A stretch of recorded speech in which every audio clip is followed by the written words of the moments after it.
महाराष्ट्र में शिंदे गुट के 15 विधायकों की वायरलेस सुरक्षा को केंद्र सरकार ने वापस ले लिया है। गृह मंत्रालय सूत्रों के हवाले से ये जानकारी सामने आई है।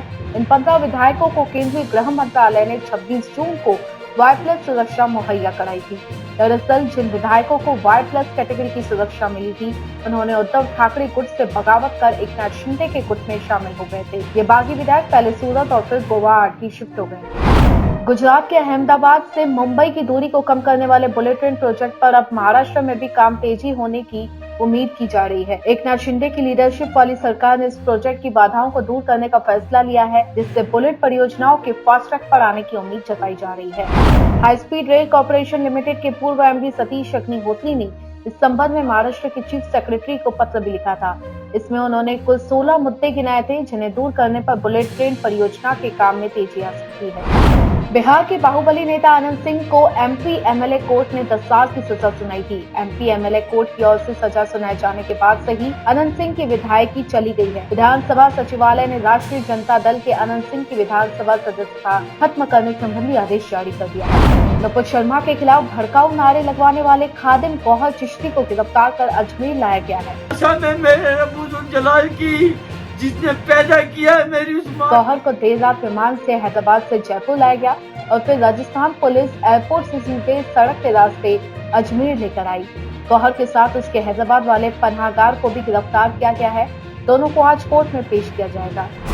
राजनीतिक दलों के लिए आय का प्रमुख स्रोत है चंदा। राजनीतिक दलों को मिले चंदा का ताजा आंकड़ों की बात करें तो वित्तीय वर्ष 2020-21 में देश की राष्ट्रीय पार्टियों को 3,753 लोगों ने 20,000 या उससे अधिक की रकम बतौर चंदा दी है। राजनीतिक दलों को 20,000 या उससे अधिक का चंदा ही 593 करोड़ 75 लाख रुपए मिला। पिछले एक साल के दौरान भारतीय करेंसी के भाव में तेजी से गिरावट आई है। रुपए ने पिछले कुछ दिनों के दौरान लगातार नया रिकॉर्ड बनाया है। रुपए की यह तेज गिरावट देश में राजनीतिक बयानबाजियां भी बढ़ा रही है।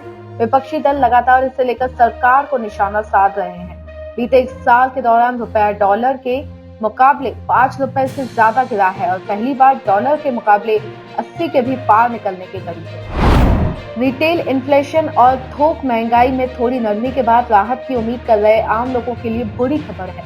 अगले सप्ताह यानी सोमवार से पैकेट दही, पनीर समेत कई चीजें महंगी होने वाली हैं। जीएसटी काउंसिल की हालिया बैठक में पैकेट दही, लस्सी और छाछ समेत खाने पीने की कुछ चीजों पर जीएसटी से मिल रही छूट समाप्त करने की सिफारिश की गई थी। Central board of indirect taxes and customs की एक नई अधिसूचना के अनुसार से इस सिफारिश को लागू किया जा रहा है, जिसके कारण पैकेट वाले ब्रांडेड मिल्क प्रोडक्ट महंगे हो जाएंगे। अमेजॉन उबर ने अपने प्राइम मेंबर्स के लिए खास पेशकश की है। टेक दिग्गज अमेजॉन और राइड हेलिंग प्लेटफॉर्म उबर ने बुधवार को भारत में प्राइम सदस्यों के लिए प्रति माह 3 ट्रिप के लिए उबर गो की कीमत पर उबर प्रीमियर के लिए कॉम्प्लीमेंट्री राइड अपग्रेड्स की घोषणा की है।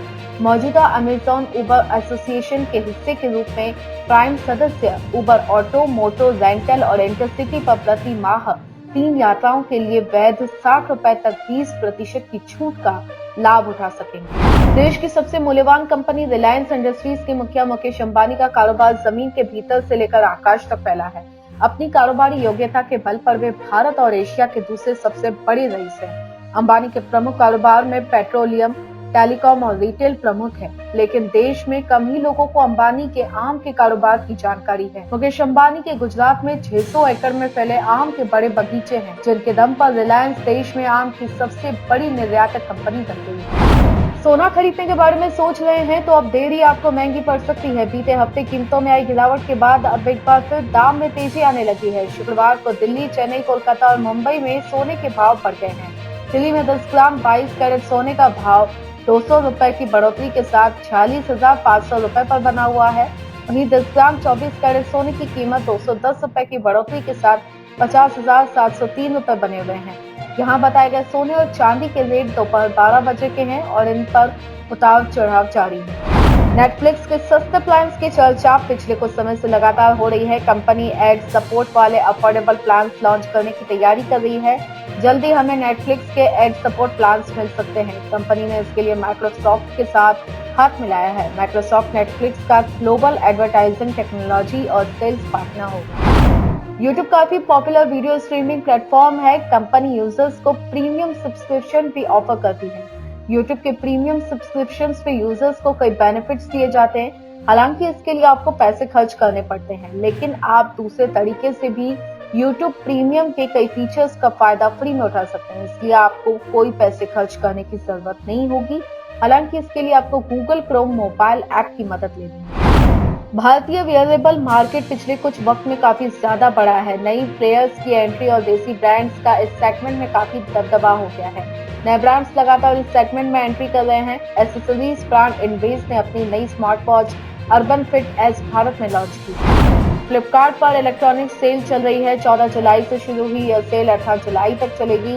इस सेल में टीवी और दूसरे अप्लायंस पर आकर्षक ऑफर मिल रहे हैं। अगर आप नया टीवी खरीदने की प्लानिंग कर रहे हैं तो सेल में चल रहे ऑफर का फायदा उठा सकते हैं। सेल में 75% तक डिस्काउंट मिल रहा है। प्रीमियम स्मार्टफोन ब्रांड इन्फिनिक्स ने हाल ही में अपना लैपटॉप भारतीय बाजार में लॉन्च किया था। बेहतरीन फीचर्स और 30,000 से कम कीमत होने के चलते बाजार में इस लैपटॉप को लेकर काफी चर्चा है। इन्फिनिक्स इनबुक X1 स्लिम की सेल आज देश की मशहूर ई-कॉमर्स कंपनी फ्लिपकार्ट पर शुरू हुई है। जैसा कि नाम से पता चलता है, इनबुक X1 स्लिम अपने सेगमेंट में सबसे पतला और सबसे हल्का लैपटॉप है। बॉलीवुड एक्ट्रेस सुष्मिता सेन एक बार फिर प्यार में है। इंडियन प्रीमियर लीग के पूर्व चेयरमैन ललित मोदी ने सोशल मीडिया पर उनके रिलेशनशिप का ऐलान कर दिया है। इधर ललित मोदी ने उनका और सुष्मिता सेन का रिश्ता ओपन किया और उधर सोशल मीडिया पर खबरों की बाढ़ सी आ गई। सुष्मिता सेन और ललित मोदी के बारे में अब तक बहुत कुछ पढ़ चुके होंगे, पर शायद ही किसी ने एक्ट्रेस की एंगेजमेंट रिंग पर ध्यान दिया होगा। Celebrity talk show Koffee with Karan का सेकंड एपिसोड बी टाउन की नई BFFs यानी सारा अली खान और जानवी कपूर के नाम रहा। शो में दोनों की दोस्ती और लव लाइफ के किस्से सुनने को मिले।